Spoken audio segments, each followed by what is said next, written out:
Espero que me creas cuando te digo que esto no es una historia en la que yo haya buscado contar. Nunca me he imaginado a mí mismo escribiendo algo así.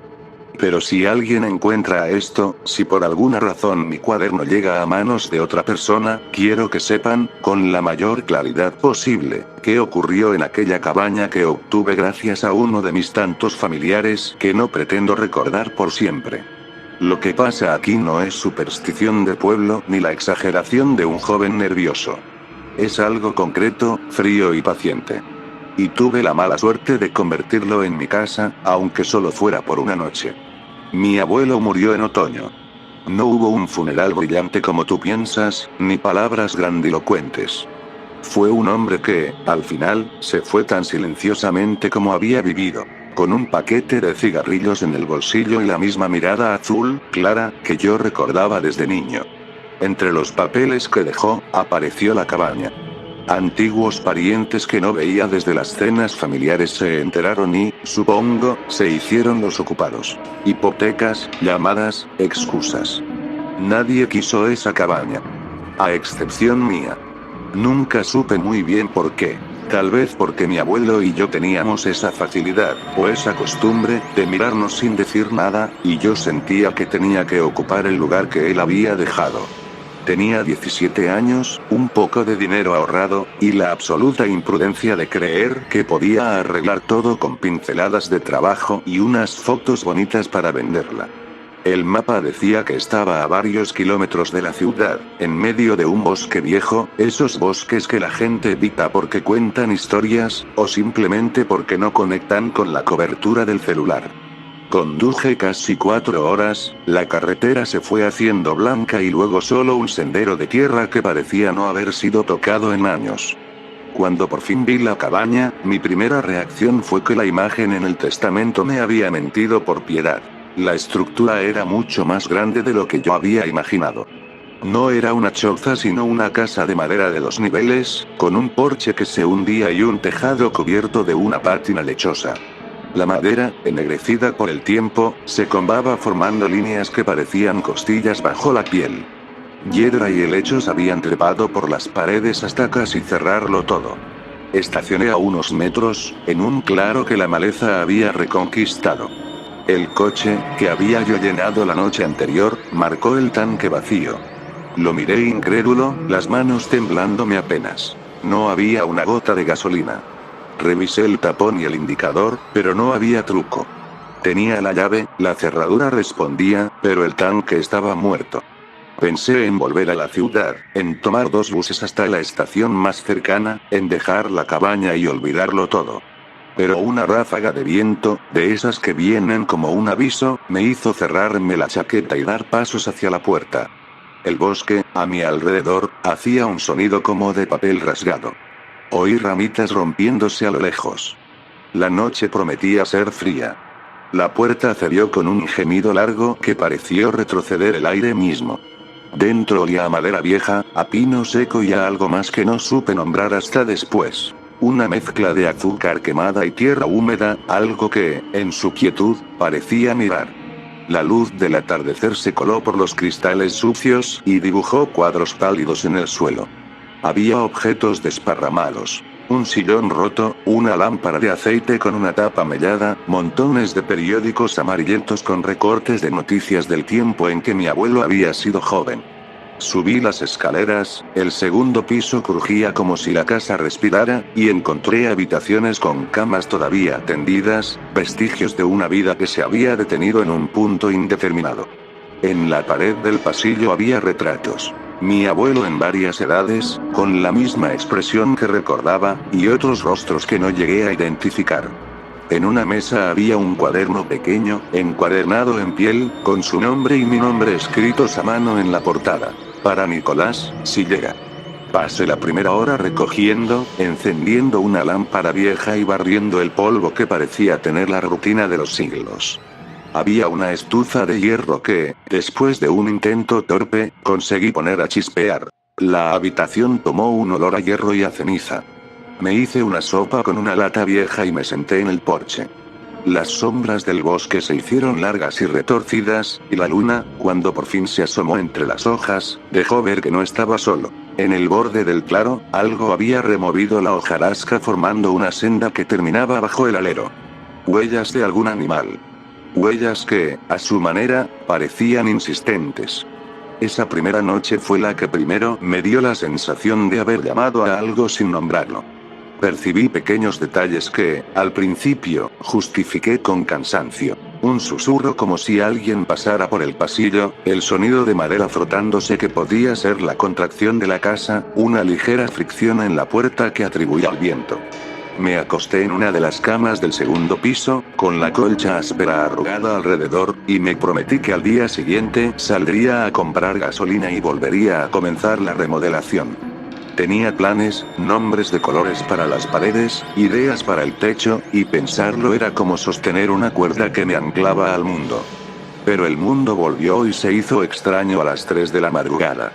Me despertó un ruido, muy cerca de mí, como si alguien hubiera dejado sobre el piso una bandeja de metal y la hubiera arrastrado con lentitud.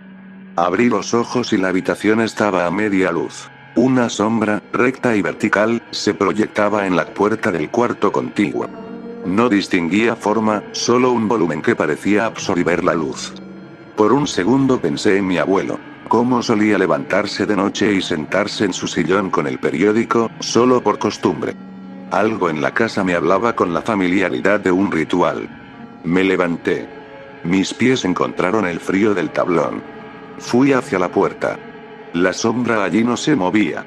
Cuando puse la mano en el pomo, la textura de la madera estaba helada, como si la noche hubiera helado la propia casa. Abrí. El pasillo estaba vacío. Pero en la pared opuesta vi algo que cambió de manera que no supe explicar hasta después. Una mancha, antes como un veteado más en la madera, ahora tenía la forma vaga de una cara. No era un patrón natural. Sus ojos eran dos nudos negros, la boca una grieta. La inspeccioné con la linterna y la mancha no era más que eso, petas. Sin embargo, el sentimiento de ser observado no me dejó. Bajé al salón. Las ventanas estaban cerradas. La lámpara de aceite había sido apagada. En la mesa, el cuaderno del abuelo estaba abierto en una página que yo no recordaba haber leído antes. Mis ojos recorrieron la letra menuda, apretada. 1907. No soy el primero en oírlas, decía la primera línea que alcancé a ver. Casa de madera. Come recuerdos. No dejarla sola. Si llega alguien de mi sangre, hazle entrar. No permitir que salga sin mirar. Firmado. He firmado con la inicial de mi abuelo. Las manos me sudaron. Leyendo más, las entradas se volvieron más cortas y más frenéticas. Cubre las ventanas, las huellas vuelven en círculo, el porche respira hacia adentro. A la mitad de las páginas, la letra se hizo más torpe, las líneas interferidas como si la mano del escribiente hubiera temblado. Había también recortes de noticias, fotos pequeñas y una hoja doblada. Un mapa del perímetro alrededor de la casa con pequeñas marcas negras en círculo, como si algo hubiera sido medido. Empecé a creer que era una broma macabra que mi abuelo había dejado para el heredero. Pero la noche, como si tuviera oídos, se apuró en demostrarme que no era broma. De pronto, del exterior, flotó un sonido que no había escuchado antes en el bosque. Un tamborileo rítmico, como un latido grande y lento. No venía de un animal. Era un golpe sordo que parecía atravesar la tierra y golpear la madera. El perro que había de niño, siempre fiel a ese latido doméstico, hubiera respondido con un aullido. Yo solo sentí que me faltaba aire. Cerré todas las puertas, arrastré muebles frente a las ventanas y me quedé junto a la estufa con el cuaderno abierto. Traté de racionalizar. Frío, corrientes, animales. Incluso la idea absurda de que alguien hubiera entrado en la casa para jugar una broma. Pero mientras repasaba las páginas, una entrada chocó en mis ojos y mis pensamientos. No contestes cuando te llamen por otros nombres. El bosque recuerda nombres viejos. Si respondes, te quedas. Aquella frase me heló. Pensé en cómo mi abuelo me llamaba por apodos que nadie más usaba. Pensé en la voz del que ya no estaba. Y entonces, tal vez por superstición, tal vez por miedo, escuché mi nombre. No fue un sonido real al principio, sino la memoria de una voz llamándome desde atrás de una puerta. Lo distinguí porque era la misma sílaba final que mi abuelo usaba para apellidarme. Me volví. Nadie. Solo la penumbra. Pero el cuaderno sobre la mesa se movió apenas, como una página volteada por una respiración. Intenté dormir, con la ventana tapiada y la puerta cerrada con llave por dentro. No dormí mucho. Entre sueños había una constante. Pasos en el porche que a veces sonaban como si se acercaran, y otras veces como si se alejaran en círculos. Desperté varias veces y cada vez la casa estaba diferente. Un cuadro en el suelo, una taza en el estante opuesta. Pequeñeces que podían explicarse por un descuido, pero que sumadas componían una coreografía que alguien, o algo, ejecutaba con cuidado. Al amanecer, cuando la luz se coló pálida entre las cortinas, salí al porche para ver huellas. Las vi, frescas. Una serie de marcas que volvían a atrapar en círculo la entrada de la casa, como si hubieran medido cada palmo del suelo exterior.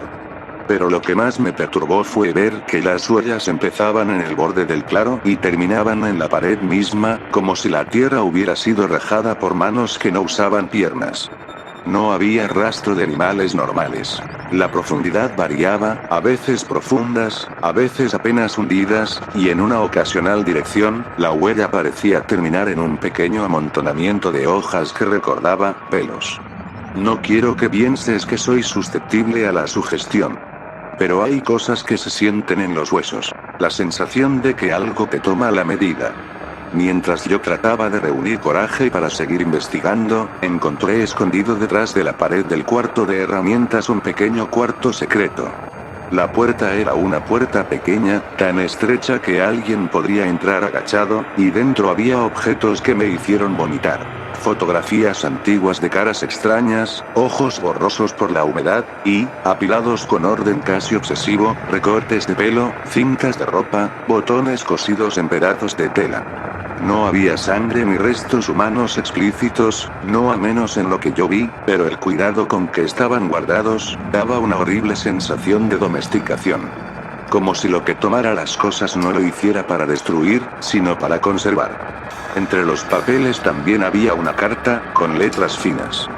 Decía: a quien venga después, no mires en el espejo cuando la casa exija un recuerdo. No abras la caja. Cierra la puerta y evita mirar al porche. Si oyes música, canta otra cosa. No te acerques a la grieta en la cocina. No miren la cara en el borde de la ventana. La letra era la misma. Mi abuelo. Sentí una mezcla de angustia y de ira, porque me había legado algo así, y a la vez de una obligación extraña. Limpiar, ordenar, salvar lo salvable. Debía haber una explicación lógica. Decidí ir al pueblo más cercano. Hay gente que entiende de casas viejas y de mantenimiento. Alguien me diría si aquello era producto de hongos, humedad o de ratas. Pero fuera del claro el bosque parecía haber cambiado. Los senderos que eran la prolongación natural del camino se habían cerrado con una maraña. Caminé durante horas buscando la carretera y cada camino que tomaba me devolvía al mismo lugar, la cabaña. No era metáfora. Volví al porche 3 veces. Era como si el bosque hubiera hecho un cerco y, con paciencia, con plantas y con senderos, me hubiera devuelto hasta el borde. La sensación de estar siendo guiado, o encerrado, me dejó sin aire. Regresé con rabia. La puerta principal me recibió con una nota clavada con una punta oxidada. Bienvenido, estaba escrito con la misma caligrafía temblorosa y luego tachada. No había otra firma. Empezaron las voces. No eran voces al principio, eran un murmullo como de hojas que se frotan, pero con cadencia humana. Parecían farfullar nombres. Nombres que no eran míos y a la vez los conocía. Eran nombres que oí en la cena, en el barrio. Abuelos, tíos que ya habían muerto, nombres de mi familia truncos y olvidados. Un nombre distinto a cada vez, como si el bosque y la casa enumeraran sus deudas. A veces pronunciaban mi nombre con cariño. Lo oí y fue mi abuelo quien lo dijo, con esa mezcla de ternura y reproche que conocía. Nicolás. Una vez, como si alguien probara una voz, escuché: Nico, entra. Abrí la puerta y la casa estaba llena de sombras que no eran sombras. Eran contornos humanos borrosos, que se detenían en los marcos de las puertas, que llenaban el pasillo, que se apoyaban en la pared con la atención de gente esperando su turno. No veías rasgos, solo impresiones. Un sombrero, la curvatura de un hombro, el brillo de un ojo en luz que no existía. No me moví. Retrocedí. La estufa chisporroteó y las figuras no se disolvieron. La voz dijo: no te preocupes. Solo vamos a verla. Me dijeron que había una caja en la cocina. No recuerdo cómo supe. La casa lo dejó claro sin manos. En la cocina, escondida bajo el piso resquebrajado, había una caja de madera. No tenía cerradura. Al abrirla, me topé con algo que no puedo describir sin que suene grotesco. Eran pequeñas piezas que parecían recuerdos. Dentro había pequeñas notas, tarjetas dobladas, direcciones antiguas, un mechón de pelo, un trozo de tela con el olor a colonia que mi abuela usaba hace 20 años. Cosas que no eran valiosas en el sentido monetario, pero que contienen la textura de una vida. La caja, según entendí, era un banco. Un banco de recuerdos. Leí una etiqueta pegada en el interior de la tapa. Intercambio. Debajo, instrucciones. Cada noche la casa pide pago. Algunas veces exige días. Otras, exige nombres. Cuando no recibe lo que pide, sale a buscarlo. Mi piel se erizó. El pensamiento más cruel, el que se niega por dignidad, se coló en mi cabeza. Mi abuelo, había pagado con recuerdos. Había ofrecido partes de la memoria de su vida para apaciguar algo. La entrada siguiente del cuaderno del abuelo la encontré escrita con la letra temblorosa. A veces la casa pide demasiado. A veces pide lo único que nos hace humanos. No la alimentes con rostros vivos, que necesita sombras. Si se queda sin sombras, arranca memoria. Yo le di mis primeras 25 navidades. Me dejó sonreír un año. Cuidado con las canciones de cuna. No entendía bien, y sin embargo lo comprendí con una claridad atroz. La casa no solo recordaba, exigía. Reclamaba. Y mi abuelo, a un costo que no sabíamos negociar, había hecho un trato. Tenía que decidir qué ofrecer. La caja contenía, entre otras cosas, una foto de mi madre de joven, una nota con mi nombre escrita por mi abuelo en una tarde cualquiera, una entrada de cine arrugada de hace años. Me di cuenta, con un horror que me partió, de que habían desaparecido recuerdos míos. Pensé en la primera bicicleta que tuve, en la voz de mi perro, en la primera vez que me salieron granos en la cara. Había lagunas que yo había atribuido a olvido natural. Ahora supe que no era olvido, era sustracción. Empecé a experimentar el saqueo. Perdí la textura de un día, una anécdota con un profesor que me hacía reír, el color exacto de un atardecer en la playa. Cada vez que recordaba demasiado fuerte algo que me anclaba a la ciudad o a mi madre, la casa vibraba, como con hambre. Reciprocidad sí. Cuanto más aferraba a algo, más la casa lo necesitaba.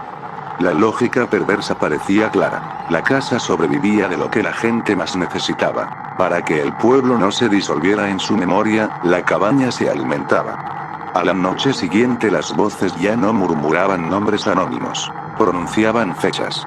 22 de junio, 14 de octubre, 7 de marzo. Y entre esos números, la cadencia de cifras que sonaban como latigazos. Comprendí que el bosque recordaba más que la gente.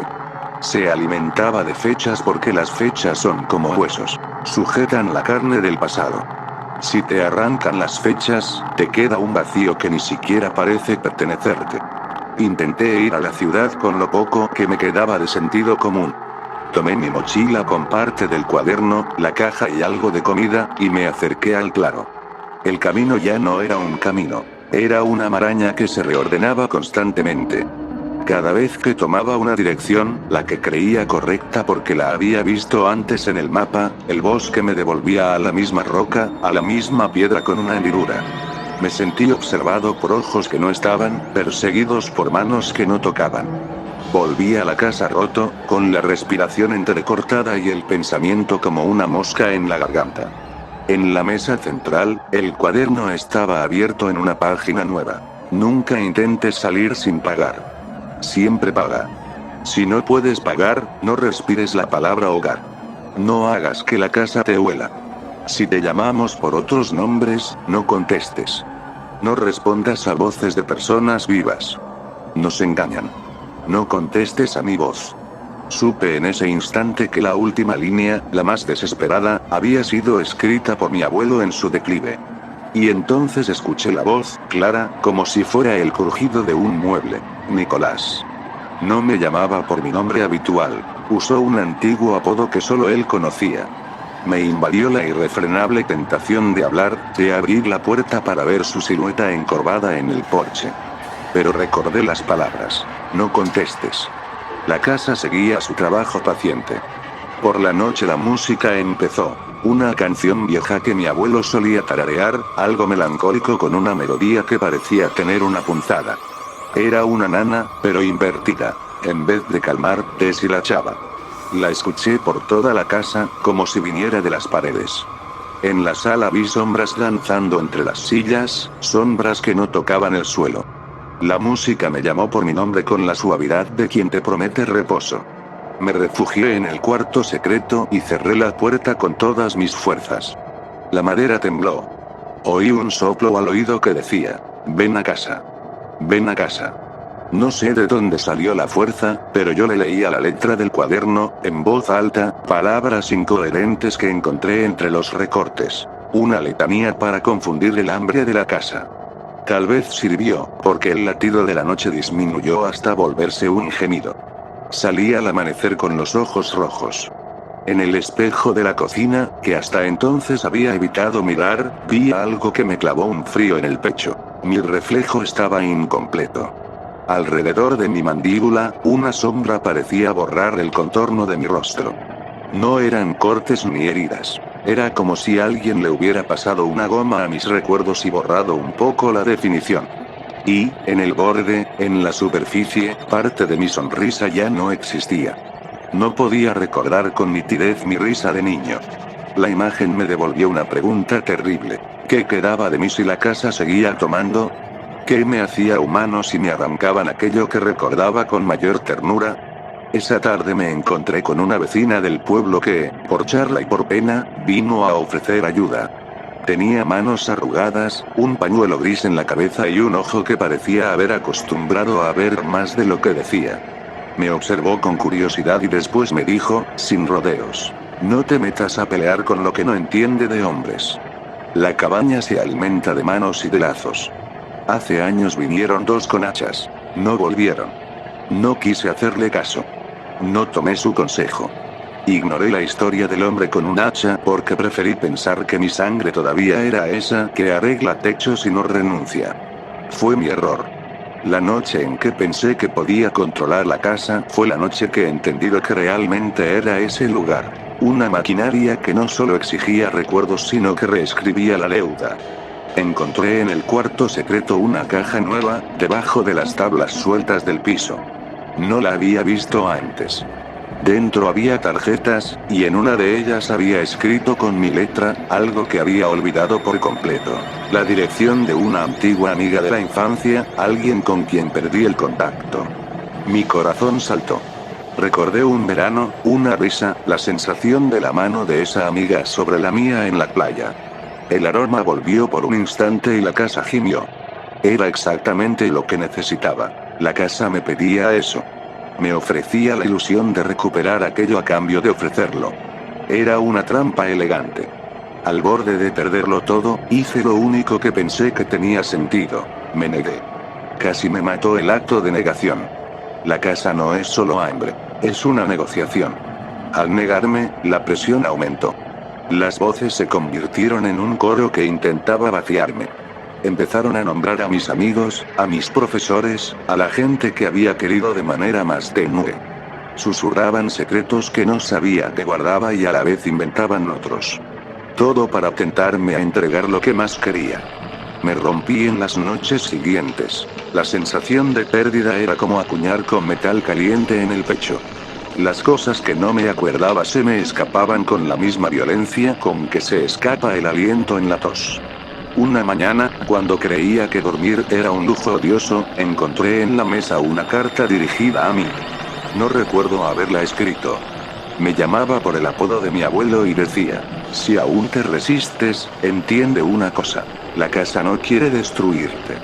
Quiere pertenecer. Necesita que alguien la recuerde. Si vives en ella, se alimenta con lo que llamas hogar y te deja ir. Pero si te vas y la olvidas, busca en quienes dejaste atrás y se alimenta del vacío que dejas. Por eso atesora. Retiene vidas porque el olvido duele. Yo decidí quedarme. No me fui. Ella me llamó y me dio una habitación donde los años no pesan. Si decides volver a la ciudad, te perderás. Si decides quedarte, serás más, en cierto sentido, pero serás menos para quienes están lejos. La elección es tuya. Era mi letra. No recuerdo haber escrito eso. Me sentía arrinconado por una conclusión terrible. La casa me ofrecía el trato más antiguo de la humanidad: pertenecer o conservar la libertad. Permanecer significaba ofrecerme en parte, metamorfosear en memoria viva de ese lugar hasta perder pedazos. Partir significaba condenar a otros al hambre. ¿Quién eras para decidir eso? ¿Quién soy yo para ser el juez de la memoria de alguien? Pasaron los días. Ahora en estas páginas. Lo que cuento no es lineal. Era una pelea de la que salí con heridas profundas en la forma de vacíos en mi memoria. Vi, en la penumbra, figuras que antes habían sido personas y a las que ya no podía nombrar. La casa las llamaba los que pagan. Aprendí que no es necesariamente muerte lo que la casa exige. A veces pide que olvides, o que cambies un detalle pequeño. El nombre del bar donde conociste a alguien, la canción que solías tararear. Y en esas omisiones, como insectos, desaparece la persona. El olvido es una forma de muerte cultivada con paciencia. Una noche, y esto es lo último que podría contar antes de lo que sucedió después, me di cuenta de que mi madre ya no me hablaba de ciertos recuerdos. Por teléfono, buscando una excusa, pregunté por la casa. Ella dijo: no recuerdas mucho de cuando eras chico, ¿verdad? Negué. Pero su duda me atravesó. Le pregunté por la primera bicicleta que me regalaron y su respuesta fue vaga. Algo con 2 ruedas, dijo. Fue como hundir la mano en agua fría. Le pedí que viniera. Quise traerla y mostrarle la cabaña, y tal vez entre los dos, podríamos pagar lo que la casa pedía sin que el costo fuera tan alto. Creí, estúpidamente, que el cariño de la madre podría anular la avaricia de la casa. Ella no vino. Dio 1000 excusas. Años después hubiera pensado que fue prudencia. En la noche en que alguien decidió que no era prudente, la casa tocó a mi puerta. No era la casa, era mi abuelo quien, en la voz que yo sabía, me dijo que la puerta del porche se abría para un último pago. Y yo, joven y corrompible de esperanzas, abrí. No sé con qué precisión se mide el tiempo en una casa que te desmembra. Lo que sé es que, después de abrir la puerta, la luna era más blanca de lo normal. En el porche había una figura. Se le podía adivinar la silueta de mi abuelo, con la espalda un poco doblada. Me llamó por el apodo y su voz tenía la ternura y la distancia que recordaba. Me abrazó y, en el contacto, sentí algo que no puedo comparar más que a un frío dulce que me quitó un recuerdo, como si arrancaran una hoja de un libro. Al separarse, en su mano sostenía una foto pequeña. Era la foto de mi primer cumpleaños. La reconocí con dolor. Para la casa, dijo, como una frase ya gastada. Fue entonces, con la lucidez horrible del instante, que comprendí que el pacto no era unilateral. Mi abuelo había pagado con fragmentos, con pequeñas cosas que a sus ojos no pesaban. Pero ahora el precio era mayor. La casa pedía piezas que ya eran identificables como míos. Hubo un gesto que lo cambió todo. En vez de ofrecer la foto, tomé el cuaderno y lo lancé al fuego de la estufa. Mi abuelo gritó un ruido que fue a la vez humano y ajeno. La casa se retorció, la música perdió su melodía y el latido disminuyó hasta convertirse en un gemido. Por un segundo, tuve la sensación de victoria. Pero la casa paga con reciprocidad. Cuando destruye sus papeles, ella toma otro tipo de piezas. La quema del cuaderno fue un acto de violencia que me dejó sin guía. Las instrucciones se fueron con las palabras. Ahora la casa tenía más libertad para reclamar. Lo último que recuerdo con verdad es dejar la cabaña a la mañana siguiente. El bosque me devolvió al coche, que milagrosamente tuvo el tanque lleno. No sé si fue que la casa me dejó salir porque yo le había ofrecido algo que la calmó, o si el bosque tuvo la compasión de soltarme por un rato. Volví a la ciudad con la maleta más ligera de lo que había salido. Además de recuerdos, me faltaba el nombre de un profesor, la cara nítida de un amigo de la infancia, la letra de una canción que me solía encantar. No sé si alguna vez los tenía de verdad. Escribo esto ahora, años después, porque me prometí dejar constancia. No he vuelto a la cabaña, aunque a veces, en sueños, vuelvo y la encuentro más grande de lo que imagino. Ayer, mientras buscaba una dirección vieja, encontré una foto de mi abuelo en el baúl de mi madre. Sonreía como siempre. En sus manos, sin embargo, algo llamó mi atención. Sujetaba una pequeña tarjeta con las palabras para el eco. Sabía, por la textura del papel, que era idéntica a las de la caja. Me di cuenta entonces de algo que siempre había temido. No fui el único que heredó algo. La casa no sobrevivirá solo con una persona. Es una red. Un círculo. Alguien en alguna parte recordó a mi abuelo y le devolvió una porción de memoria. Y la cabaña, en agradecimiento o en hambre, mandó algo de vuelta. No te lo recomiendo, amigo lector. No vayas a la cabaña. Si alguien en tu familia te lega a un lugar lleno de silencio y vetas en la madera que parecen rostros, devuélvelo. No lo tomes como herencia. No rellenes los huecos del pasado con cosas prestadas. Algunas casas, he aprendido, no se habitan, se alimentan. Y si te ofrecen pertenecer, recuerda que para pertenecer deberás renunciar a algo que te nombra. Si alguna vez te llaman por un apodo que solo usan los muertos, ignóralo. No contestes a voces que te suenen a hogar. Si oyes música que promete memoria, cántale otra canción. Si llegas a verla en el porche, no la mires a los ojos.